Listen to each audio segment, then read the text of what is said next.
bienvenidos a Cine con Sabiduría. Okay.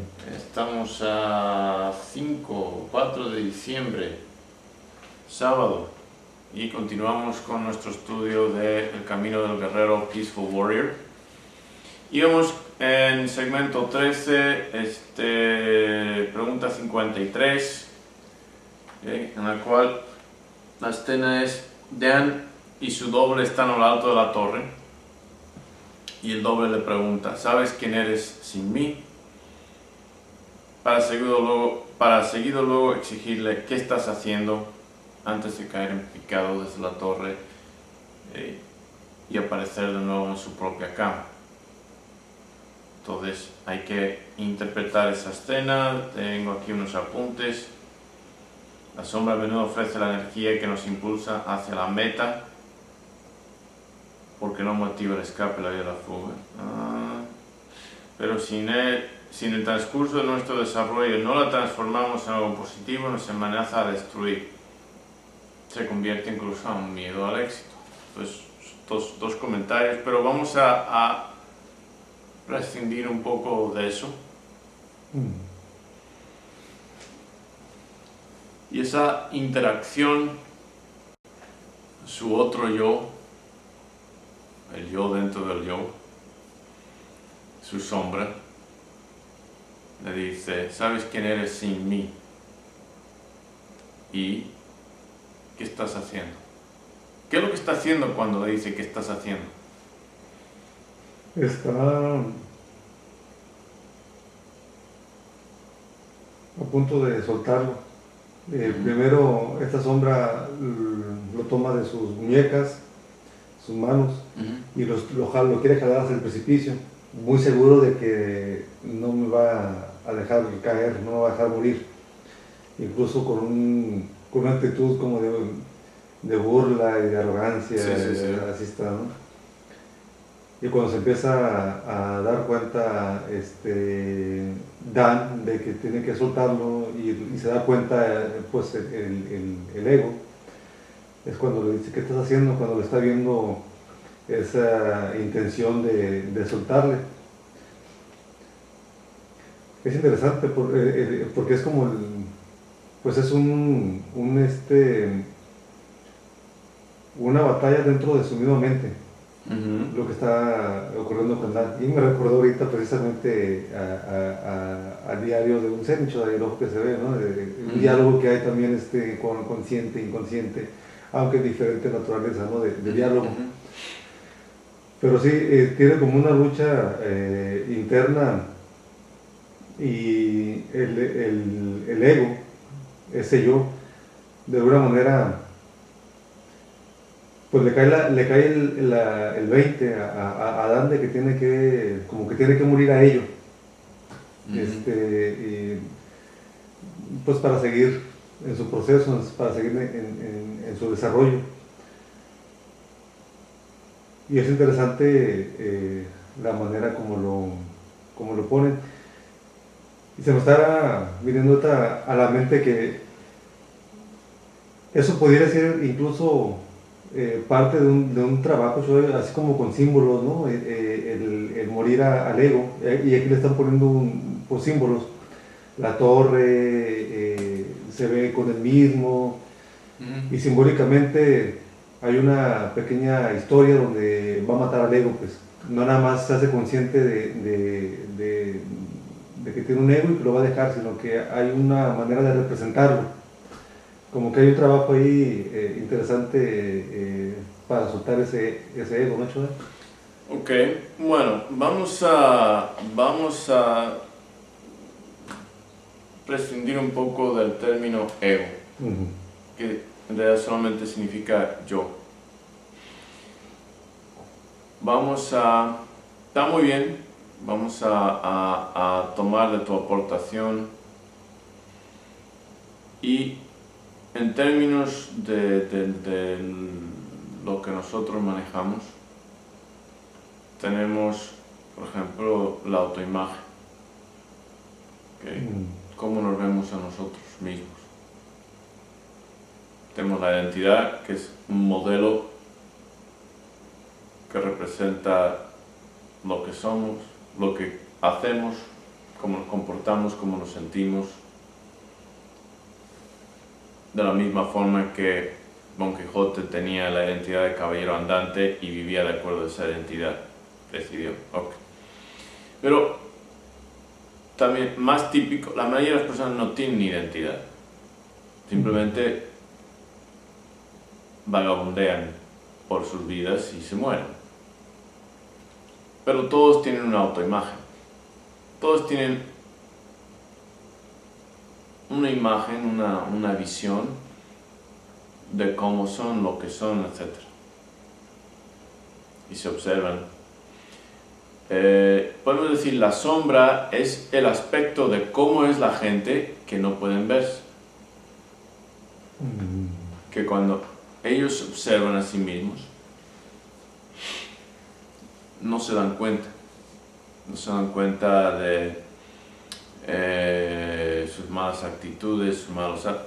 O sea, esos aspectos en los cuales son inconscientes o están bloqueados, la persona no lo ve. Y, claro, por ejemplo, en el caso de Dan, tenemos a alguien que está motivado por una gran inseguridad. Bueno, todos los atletas están ahí, ¿verdad? Todos se sienten inseguros, inferiores y buscan el triunfo atlético para de esta forma superar, piensan, ya, cuando gane esto ya me sentiré repleto, completo, digno, etc. O sea, no se sienten dignos de momento. No ven el reto como un desafío, algo que les motiva, un objetivo. No, lo ven diferente, lo ven como, una vez que consigan ese nivel, por fin se sentirán a gusto con quienes son. No son felices, no son dignos, no merecen, ¿sí? Hasta que no logren ese objetivo. Pero ellos no se ven, a veces tienen unas, en inglés se dice glimpses, unas miraditas, unas ojeadas a esa sombra, pero no tienden a verse a sí mismos necesariamente así, o sea, no se dan cuenta. Aquí lo que tenemos es a Dan dándose cuenta, enfrentándose así, en esta especie de trabajo, como dices, con un imaginado. Y he usado ese término en diferentes ocasiones. ¿Qué es un imaginado? Pues es una entidad que nuestra mente crea independiente, o sea, que tiene su propia expresión, su propia forma, expresa un contenido independiente a tu voluntad, a tu mente consciente, a tu voluntad consciente. Tú no le dices lo que digas, como en un sueño. En un sueño, pues claro, ¿dónde viene? De nuestra mente, pero no de nuestro, entre comillas, yo. No del yo consciente. Y ese le podríamos llamar ego, por ejemplo. Aunque el ego en otras tradiciones tiene otras connotaciones, pero podemos llamarlo eso del yo,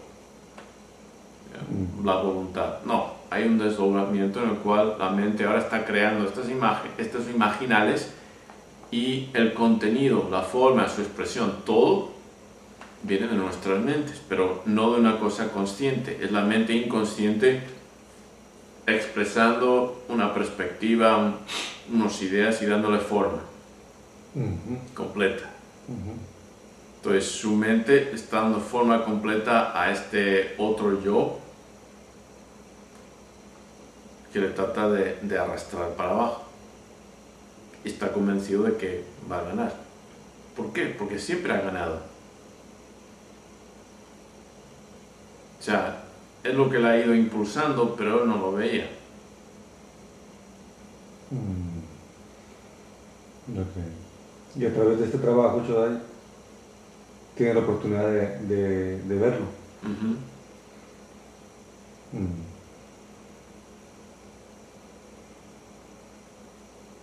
¿Por qué no lo vemos?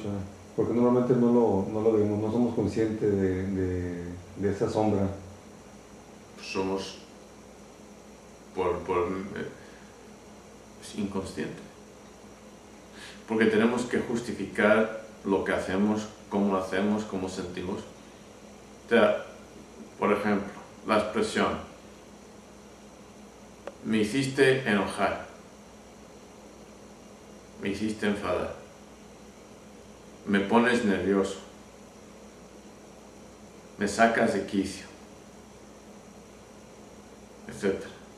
Otra persona es responsable por nuestras emociones. No tomamos responsabilidad por nuestras emociones.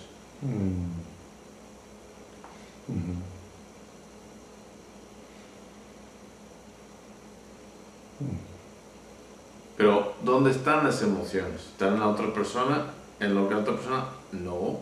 Están en uno mismo. Están en cómo interpretamos las acciones, los estímulos, las acciones de otra persona, los estímulos. Y dentro de uno mismo, esos esquemas, esas interpretaciones se activan y el resultado son nuestras emociones. Pero nosotros nos enojamos, nosotros nos ponemos nerviosos, nosotros nos sacamos de quicio. Está en nosotros. Pero el lenguaje y la cultura no lo muestran así. Entonces, si no queremos tomar responsabilidad, pues ¿cómo vamos a analizarlo? ¿De dónde viene? Si ni siquiera tomamos responsabilidad por su existencia, no tomamos responsabilidad por la existencia de los esquemas que nosotros mismos tenemos, que nos causa reaccionar de cierta forma a estímulos externos. La gente no piensa en su mente, no piensa en por qué hace las cosas, no piensa en por qué siente las cosas, no piensa en por qué piensa las cosas. Simplemente dice, soy así. Como si eso explicase algo. No explica nada.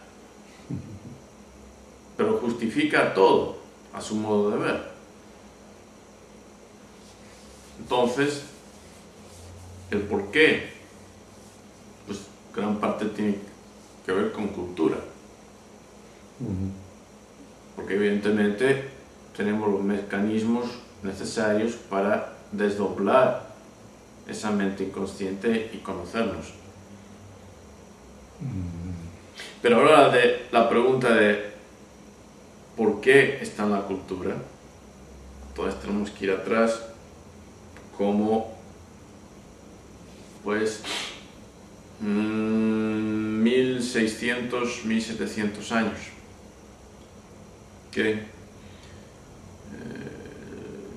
Y todavía estoy en el proceso de escribir un ensayo acerca de esto para la bitácora, pero adelantando, hay dos tradiciones, una intelectual, otra religiosa, que forjaron el mundo occidental. La primera, la intelectual, la filosófica, la griega, su directivo fundamental, esencial, primordial, era nociseato, conócete. Y toda la filosofía griega inicialmente era en pos de esa respuesta, la respuesta a esa pregunta. ¿Qué soy? ¿Quién soy? Y con esa tradición también surgió la pregunta de cómo funciono yo, cómo funciona todo. Entender las cosas, entender el mundo. Y ahí las ciencias. Todas las ciencias vinieron de la filosofía. La física, de hecho cuando Newton no se hablaba de física, era filósofo. Entonces, la física, la biología, por ejemplo,